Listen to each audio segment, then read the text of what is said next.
अलीकडे समाज माध्यमांवरती समाजसेविका अंजलीताई दमानिया यांची काही विधानं आमच्या समोर आली आहेत. समाजसेविका म्हणल्यानंतर आम्ही समाजसेवक असेल समाजसेविका असेल यांना नेहमीच आदराच्या भावनेनं पाहिलं आहे. मात्र अलीकडे अंजली दमानियांची जी भूमिका आहे तिच्याबद्दल जरा प्रश्न निर्माण होतात. आपला देश हा लोकशाहीवरती आधारित देश आहे. आपल्या लोकशाहीची 4 स्तंभ आहेत.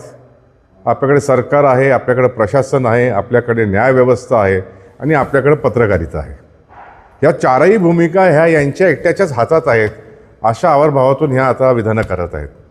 अजितदादांच्या बाबतीत तर यांचं विशेष प्रेम, म्हणजे मला तर कधी कधी असं वाटतं की अंजलीताई दमानियांचं हे जे प्रेम आहे हे साधारण त्या डर सिनेमामध्ये जसं शाहरुख खानचं जुही चावलावरती होतं ते प्रेम होतं, यांचं आकाशबुद्धीचा एक हा भाव जाणवायला लागला आहे.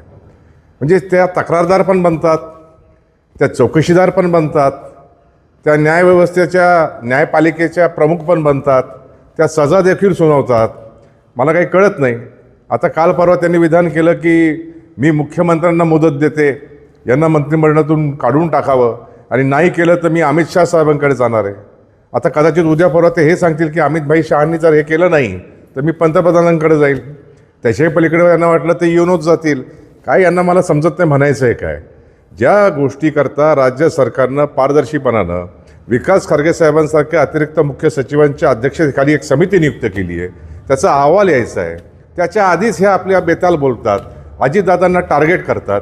हे आमच्यासारख्या कार्यकर्त्यांना तर सहन होणार नाही. आत्तापर्यंत आम्ही खूप आदरानं त्यांना संबोधित केलेलं आहे, त्यांची विचारणा केली आहे. अगदी दादांनी देखील त्यांना घरी बोलवून त्यांच्याशी सविस्तर चर्चा केली होती.